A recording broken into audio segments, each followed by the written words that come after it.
Adéntrese en el tenebroso mundo de los infames asesinos en serie. Mientras mentes retorcidas tramaban sus siniestros actos, necesitaban un lugar escalofriante donde esconder a sus víctimas. Por eso, la curiosidad nos lleva a preguntarnos, ¿dónde escondían estos retorcidos individuos a sus desafortunadas víctimas? Detrás de paredes falsas, bajo las tablas del suelo. Por suerte, eso es lo que nos propone el vídeo de hoy.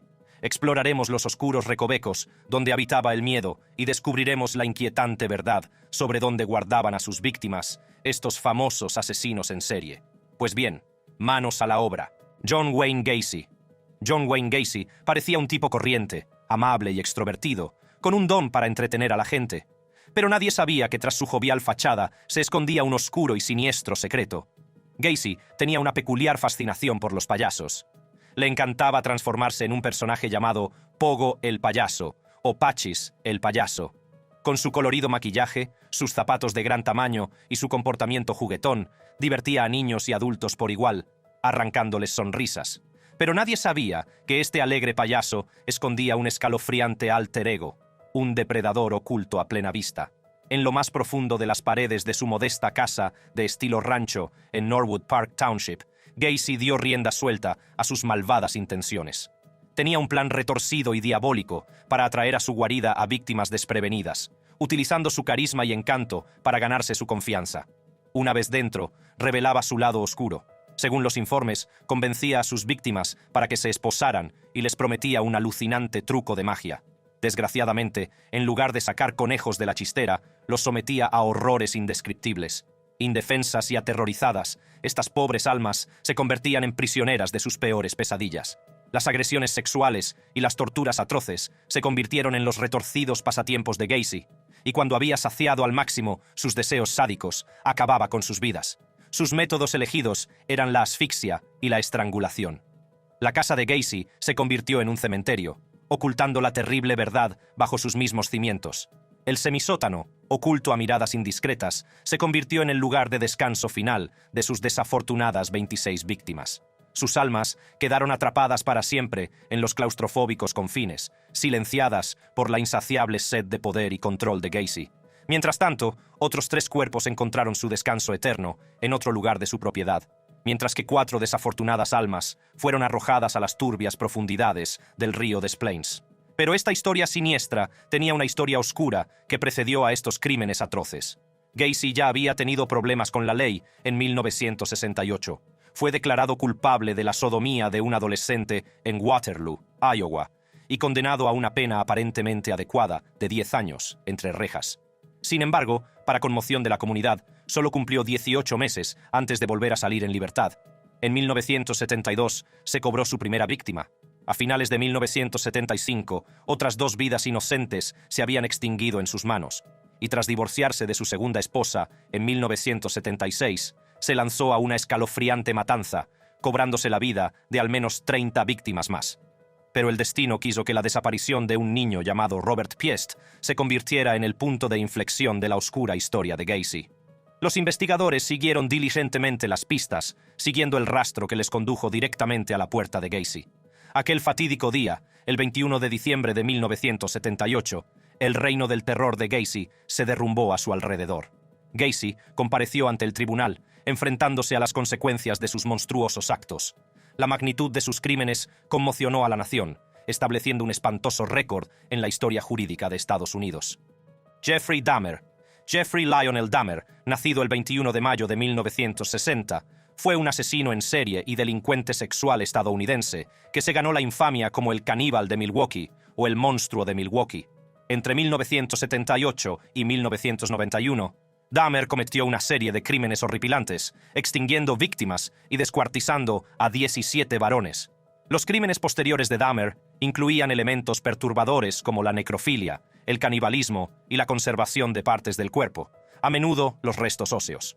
Aunque se le diagnosticó trastorno límite de la personalidad, trastorno esquizotípico de la personalidad y trastorno psicótico, Dahmer fue considerado legalmente cuerdo durante su juicio. El primer asesinato conocido de Dahmer ocurrió poco después de graduarse en 1978. Recogió a un autoestopista llamado Stephen Mark Hicks y lo llevó a su casa con el pretexto de compartir unas copas. Hicks, que hacía autostop para ir a un concierto de rock, aceptó acompañar a Dahmer. Craso error. Los retorcidos deseos de Dahmer empezaron a aflorar durante su interacción, y aunque Hicks no mostró interés en ningún avance, Dahmer se obsesionó cada vez más con él. Finalmente, Dahmer golpeó a Hicks con una pesa de 5 kilos, dejándolo inconsciente. A continuación, estranguló a Hicks hasta la muerte y realizó actos perturbadores con el cadáver. Dahmer continuó con sus truculentas actividades, desmembró el cuerpo de Hicks en el sótano de su casa y enterró los restos en el patio trasero. Más tarde, volvería a visitar la tumba, recuperaría los restos y se desharía de ellos de distintas formas, como disolviendo la carne en ácido y triturando los huesos.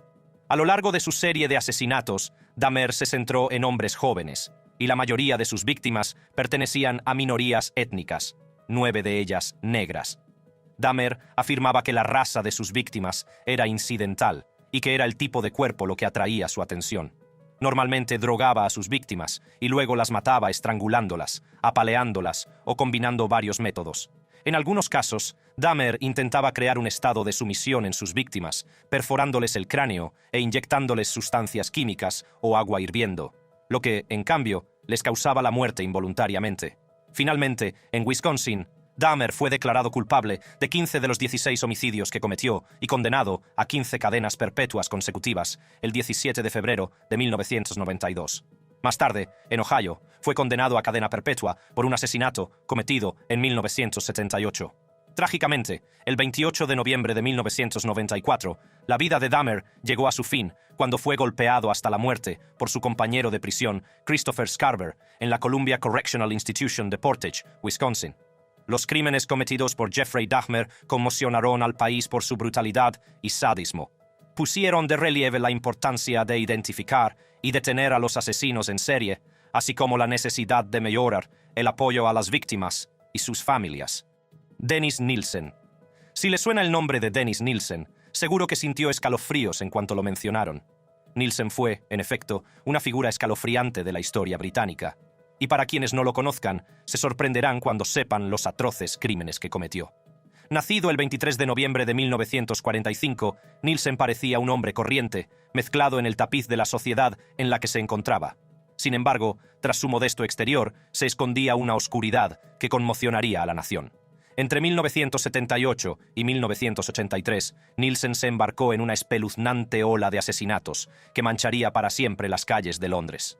Sus víctimas, en su mayoría hombres jóvenes, cayeron en su red de engaños y entraron sin saberlo en un reino de terror inimaginable. El modus operandi de Nielsen era simple, pero horriblemente efectivo. Cuando el sol se ocultaba en el horizonte, surgía el siniestro alter ego de Nielsen. Invitaba a sus desprevenidas víctimas a su residencia, donde la sensación de seguridad se transformaba rápidamente en una completa pesadilla. Estrangulando o ahogando a sus presas, Nielsen disfrutaba del poder que ejercía sobre sus vidas. Pero sus crímenes no acababan ahí. Los irritantes deseos de Nielsen le llevaban a cometer actos de indecible horror. Después de acabar con sus víctimas y en las sombras de su morada, descuartizaba los cuerpos sin vida, cortando cualquier conexión que tuvieran con la humanidad.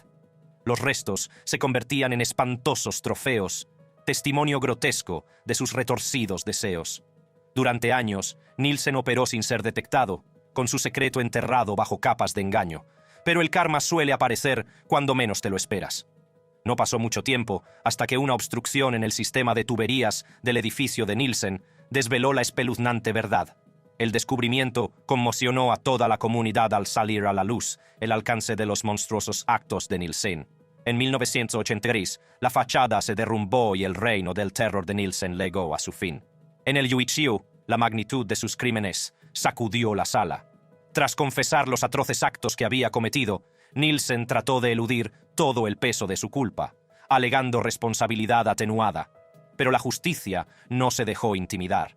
Finalmente, Nielsen fue declarado culpable y condenado a cadena perpetua. Su nombre quedó grabado en los anales de la historia criminal, asociado para siempre a la oscuridad y la malevolencia.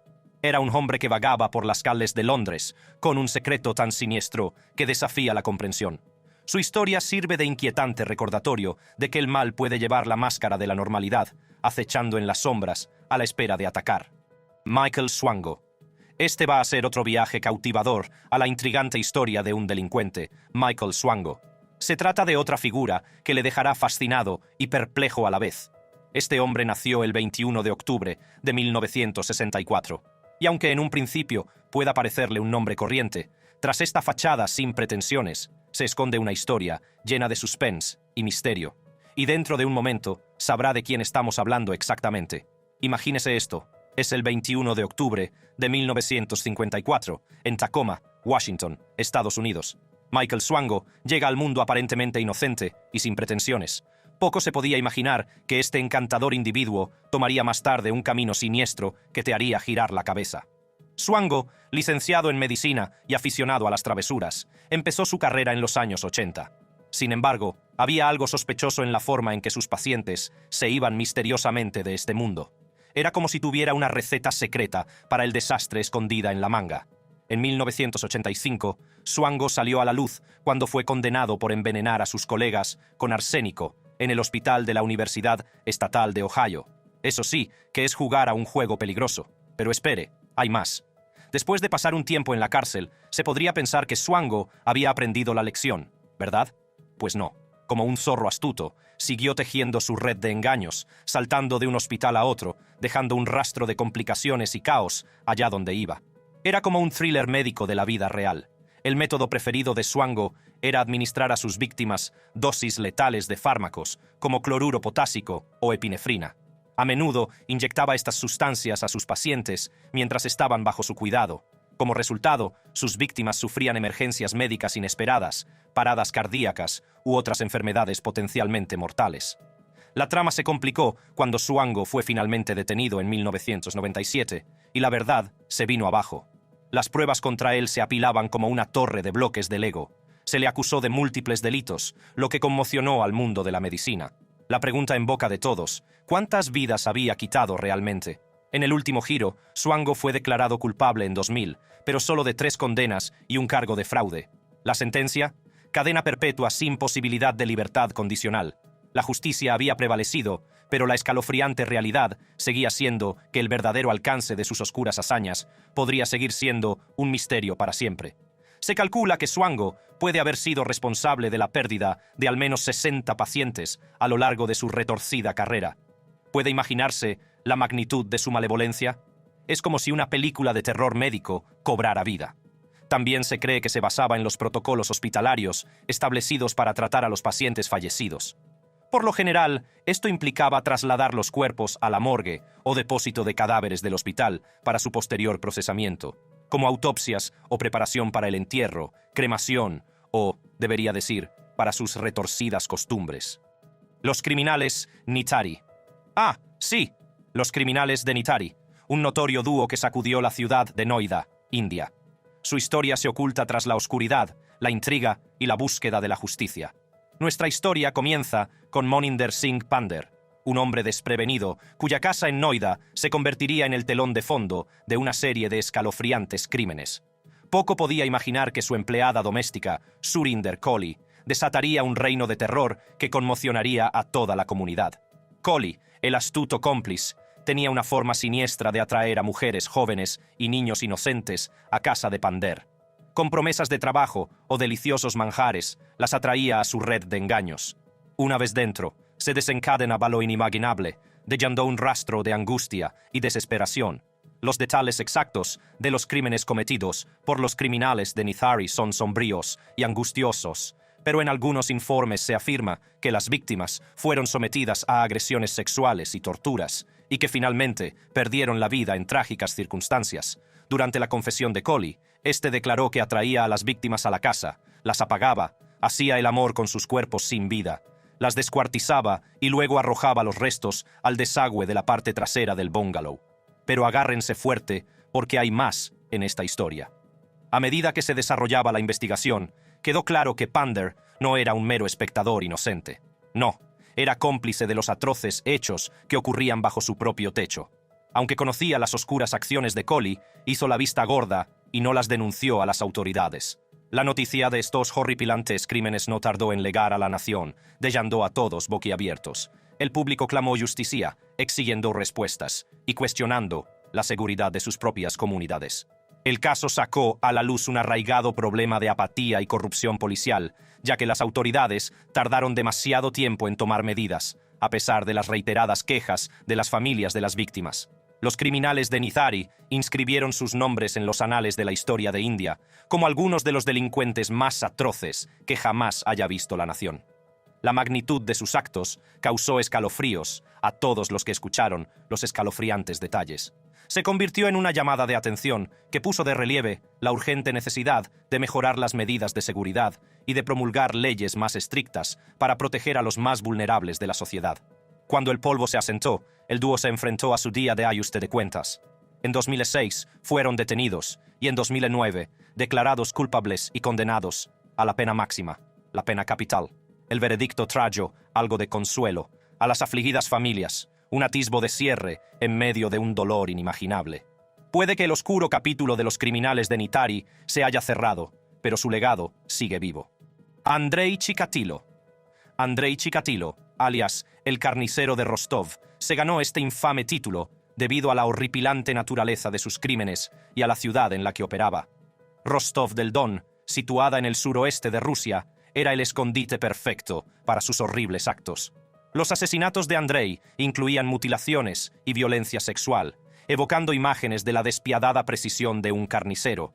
Estas son las crónicas de Andrei, el famoso criminal soviético que provocó escalofríos en Rusia durante la década de 1980. Nacido en Ucrania en 1936, Andrei tuvo una educación problemática, plagada de matones y la vergonzosa maldición de mojar la cama de forma crónica. Nadie podía imaginar que esta alma atormentada desencadenaría una oleada de terror sobre las masas desprevenidas.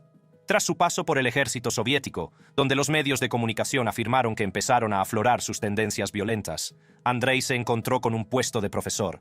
Pero bajo ese aspecto aparentemente ordinario se escondía un monstruo a la espera de atacar. En 1978, Andrei se embarcó en una espeluznante ola de crímenes que atemorizaría a todos los que le rodeaban y a los que le escuchaban desde lejos. Sus víctimas, en su mayoría mujeres jóvenes y niños, caían presas de su retorcido encanto. Con astuta precisión, las atraía desde estaciones de tren y otros lugares públicos, atrapándolas en su red de oscuridad. En cuanto al almacenamiento de sus víctimas, Chikatilo solía dejar los cadáveres en el lugar del crimen. Buscaba lugares remotos, como bosques, campos y riberas, para cometer sus atroces actos, porque creía que dejar los cuerpos en zonas rurales reduciría las posibilidades de que fueran descubiertos rápidamente. Es una locura, pero ¿qué otra cosa podemos esperar de una mente psicótica como la suya? Sin embargo, no fueron solo los actos en sí los que conmocionaron a la sociedad, sino la naturaleza compleja y calculada de sus crímenes. A medida que el reino del terror de Andrei se intensificaba, el pánico y el miedo consumían la Unión Soviética. Pero es completamente inevitable y triste que todo depredador acabe encontrando su horma. En 1990, el reino del terror de Andrei se vino abajo cuando un superviviente lo identificó valientemente, lo que condujo a su captura. La nación respiró aliviada cuando la justicia se cerró sobre esta encarnación del mal. En 1992, Andrei compareció ante el tribunal, donde sus crímenes quedaron a la vista de todos. El veredicto selló su destino y dio consuelo a las familias de las víctimas. Y así, en 1994, Andrei encontró su final definitivo, enfrentándose al pelotón de fusilamiento. Finalmente se cerró el capítulo de su horrible saga, dejando tras de sí un legado de oscuridad, pero al menos la peor parte ya ha pasado. Edmund Kemper. ¿Conoces el refrán que dice: educa a un niño en el camino que debe seguir, y cuando sea mayor, nunca se apartará de él? Pues bien, es condenadamente cierto, y Edmund es un ejemplo viviente. ¿Por qué? Desde una edad temprana, la vida de Kemper se vio empañada por la adversidad. Tras soportar una infancia horrible, sufrió crueles maltratos, tanto físicos como emocionales, a manos de su propia madre. Creo que ya saben por dónde va esto. Fue durante estos años de formación cuando se apoderó de él una inquietante fascinación por la muerte. No solo eso, el pequeño también desarrolló una horripilante afición a extinguir la vida de pequeños animales. Pero al entrar en la adolescencia, la perturbada psique de Kemper alcanzó un punto de inflexión. A la tierna edad de 15 años, cometió su primer acto de violencia, un signo premonitorio de locura. Tras ser diagnosticado de esquizofrenia paranoide, fue internado en un hospital psiquiátrico, donde se le auguraban esperanzas de rehabilitación. Sin embargo, nadie sabía que el destino tenía otros planes. La salida de Kemper del hospital desataría una ola de terror entre la población desprevenida. En 1972 se embarcó en una escalofriante ola de crímenes que duró más de un año. Su objetivo eran principalmente estudiantes universitarias. Las atraía con el engañoso pretexto de hacer autostop. Pero tras ese gesto inocente se escondía una intención siniestra, un deseo macabro que supuraba en su atormentada alma. Después de matar a sus víctimas, Kemper utilizaba varios métodos para deshacerse de sus cuerpos. Desmembraba sus restos y a veces almacenaba partes del cuerpo durante un tiempo. Kemper admitió haber mantenido relaciones sexuales con las cabezas cortadas de algunas de sus víctimas. Y para ocultar sus crímenes y evitar ser descubierto, Kemper utilizó varias estrategias. Transportaba las partes del cuerpo a lugares remotos y se deshacía de ellas en distintas zonas, como enterrándolas en las montañas o arrojándolas a barrancos. En algunos casos, arrojaba partes de los cuerpos a los ríos, o incluso cuerpos enteros a zonas donde era probable que permanecieran ocultos. Las nefastas acciones de Edmund Kemper alcanzaron su punto álgido cuando se descubrieron los cuerpos sin vida de su propia madre y de la amiga de ésta. Incapaz de escapar a las garras de su propia malevolencia, Kemper tomó una decisión espeluznante. Se entregó a las mismas autoridades que perseguían su rastro manchado de sangre. La justicia finalmente alcanzó a este depredador sin remordimientos. Declarado culpable de los 10 cargos que se le imputaban, Kemper se enfrentó al peso de sus imperdonables crímenes. El martillo cayó, sellando su destino con una sentencia de cadena perpetua entre rejas. A día de hoy, languidece entre los muros del Centro Médico de California, un escalofriante recordatorio de los rincones más oscuros de la psique humana. La historia de Edmund Kemper sigue cautivando la imaginación del público, cautivando a autores, cineastas y audiencias por igual. Joseph DeAngelo. Durante las décadas de 1970 y 1980, el Estado Dorado se vio inmerso en una ola de delincuencia. Robos, violaciones y otros muchos delitos asolaban el Estado, infundiendo temor en los corazones de sus residentes. En julio de 1981, Cherry Domingo y Gregory Sánchez encontraron la muerte en Goleta. Sánchez fue tiroteado y apaleado en la cabeza 2 docenas de veces. A continuación, DeAngelo ató a Domingo, se acostó con ella y la golpeó en la cabeza más de 10 veces. A diferencia de otros asesinos en serie de esta lista, DeAngelo no se estresaba por guardar a sus víctimas en algún lugar. Quizá fue esta actitud despreocupada la que ayudó a los investigadores a atraparlo con una tecnología de futuro, como pronto verán. Durante años, los investigadores siguieron incansablemente pistas, pero el escurridizo autor se les escapó de las manos como una sombra en la noche. Después de agredir o matar a sus víctimas, DeAngelo solía abandonar las escenas del crimen, a menudo llevándose objetos personales o de valor como recuerdo. La brutalidad de los crímenes dejaba a las víctimas y a sus familias en un estado perpetuo de miedo e incertidumbre, preguntándose si alguna vez se haría justicia. Parecía una tarea insuperable, un rompecabezas al que le faltaban piezas que burlaban sus esfuerzos. Pero el destino les tenía reservada una sorpresa. Llegó un gran avance en forma de tecnología punta de ADN, un faro de esperanza que iluminaba el camino hacia la justicia. Recogiendo muestras de ADN de las escenas del crimen, los investigadores elaboraron un perfil genealógico, una hoja de ruta digital que les acercaba a la verdad. Y fue en los laberínticos vericuetos de este rompecabezas genético donde encontraron la respuesta, la clave para desentrañar la oscuridad que había envuelto al Estado Dorado durante tanto tiempo. Su búsqueda les condujo a una figura de lo más inesperada, Joseph DeAngelo, un exoficial de policía. La persona encargada de hacer cumplir la ley se había convertido en su transgresor más siniestro. Con el peso de pruebas irrefutables en su contra, DeAngelo fue detenido, y su reino de terror quedó finalmente expuesto a la luz de la justicia. Eso me deja con curiosidad sobre las reacciones de la gente cuando se enteren. Probablemente sea uno de esos policías que todo el mundo adora. Sin embargo, en un sorprendente giro de los acontecimientos, confesó, admitiendo su culpabilidad y dejando al descubierto las profundidades de su depravación. El otrora misterioso criminal del Golden State se arrodilló y sus crímenes quedaron a la vista de todos. Las víctimas y sus familias, atormentadas durante mucho tiempo por las pesadillas del pasado, encontraron consuelo en el cierre que supuso este monumental avance. Habían pasado décadas, pero la implacable búsqueda de la verdad había prevalecido, asegurando que las cicatrices dejadas por las acciones de Joseph DeAngelo sanarían, aunque lentamente. Mientras nos maravillamos del triunfo de la justicia, tenemos una deuda de gratitud con los notables avances de la tecnología del ADN. Gracias a la fusión de la ciencia y la tenacidad, el enigma más oscuro del Golden State se desveló, recordándonos que incluso las historias más retorcidas pueden encontrar una solución cuando el ingenio humano choca con una determinación inquebrantable. Dennis Rader, conocido por el escalofriante apodo de BTK, infundió el miedo en los corazones de toda una comunidad, dejando una huella indeleble en las páginas de la historia del crimen estadounidense. Y por si no lo saben, el apodo BTK significa Bind, Torture, Kill, atar, torturar, matar. Un escalofriante acrónimo que capta la esencia misma de los sádicos y brutales crímenes de Rader. Fue un nombre que se otorgó a sí mismo, una firma malévola que sirvió de macabra tarjeta de visita para su reinado del terror. De 1974 a 1991, Rader desató un reino de terror sin igual. Su metódico método consistía en acechar a sus víctimas, deslizarse silenciosamente entre las sombras y atacar cuando menos se lo esperaban, hablando del depredador principal. Tras secuestrar y asesinar a sus víctimas, Rader utilizaba varios métodos para deshacerse de sus cuerpos. Normalmente transportaba los cuerpos a lugares remotos, como edificios abandonados o zonas rurales donde los escondía. En algunos casos, los enterraba, mientras que en otros los dejaba expuestos. Nadie estaba a salvo de sus caprichos sádicos, mientras se deleitaba con el tormento que infligía a almas inocentes. Pero el ansia de notoriedad de Rader no tenía límites.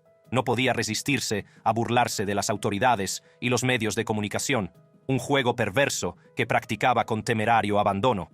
Enviando cartas inquietantes, se deleitaba con los detalles de sus horribles actos, dejando a la policía y al público en un estado de terror paralizante. Durante años, su identidad permaneció en la oscuridad y sus crímenes fueron un enigma que atormentó la conciencia colectiva de la ciudad. Las fuerzas del orden emprendieron una persecución implacable, sin escatimar esfuerzos para desenmascarar el rostro del mal. Pero Rader se les escapaba de las manos como el humo. La frustración aumentaba, el miedo crecía y la comunidad se preguntaba si alguna vez encontrarían un respiro de la sombra que acechaba en sus cales. Entonces, por fin, intervino el destino. En 2004, el exceso de confianza de Rader resultó ser su perdición. Cometió un grave error, una pequeña grieta en la cubierta de su malevolencia.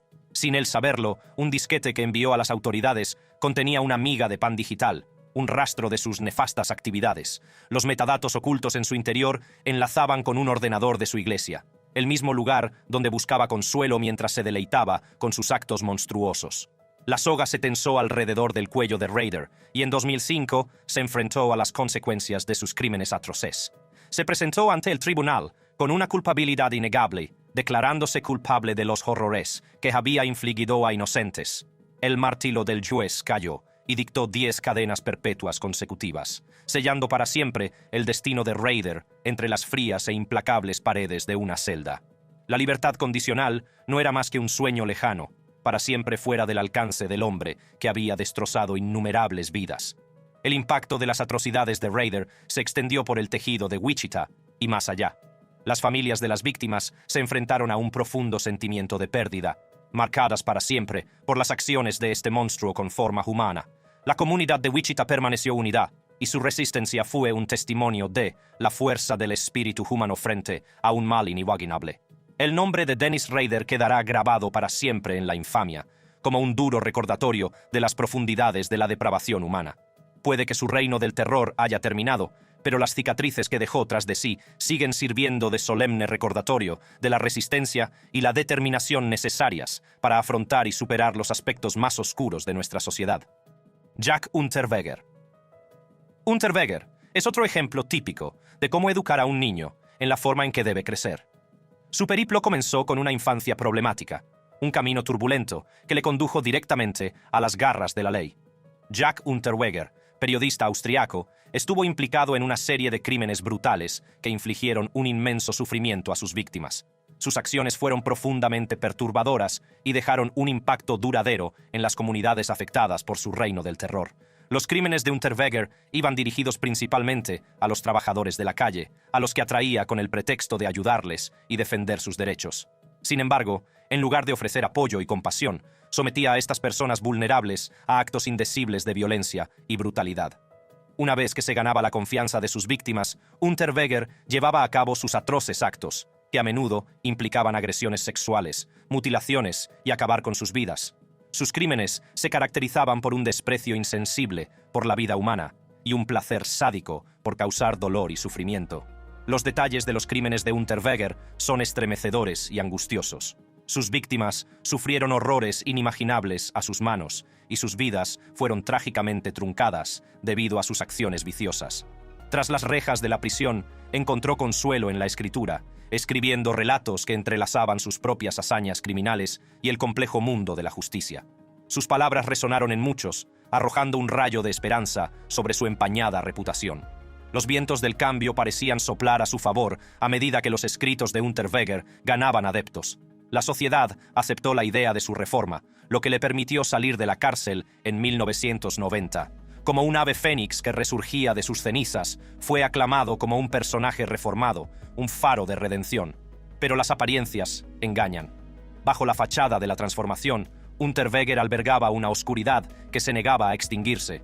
Como un depredador con máscara de salvador, merodeaba por las calles y se cebaba en las almas vulnerables que decía defender. La ironía era cruda, ya que las mismas personas a las que decía ayudar se convertían en sus víctimas desprevenidas.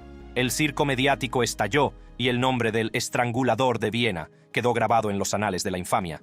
Sin embargo, la justicia suele alcanzar incluso a los depredadores más astutos. El reino del terror de Unterweger se vino abajo y el peso de sus crímenes cayó sobre sus hombros. Los tribunales emitieron su veredicto, condenándole a una vida entre reyes, separado para siempre del mundo que tan cruelmente había manipulado. Pero la historia no termina. Ahí, en un último acto de rebeldía, Unterweger se quitó la vida en su celda. Un trágico final para un capítulo marcado por el engaño y las expectativas rotas. Su historia sirve de advertencia, de escalofriante testimonio de los peligros de la fe ciega en la reforma. Dicen que los viejos hábitos son difíciles de erradicar, y la historia de Unterweger se hace eco de ese sentimiento con una resonancia inquietante. Me preocupa más lo que han tenido que pasar las familias de las víctimas al escuchar las diversas y despiadadas formas en que hombres que no deberían haber tenido una segunda oportunidad en la vida les arrebataron a los suyos. Pero todo se reduce a la justicia, y por cosas del destino, siempre se hará.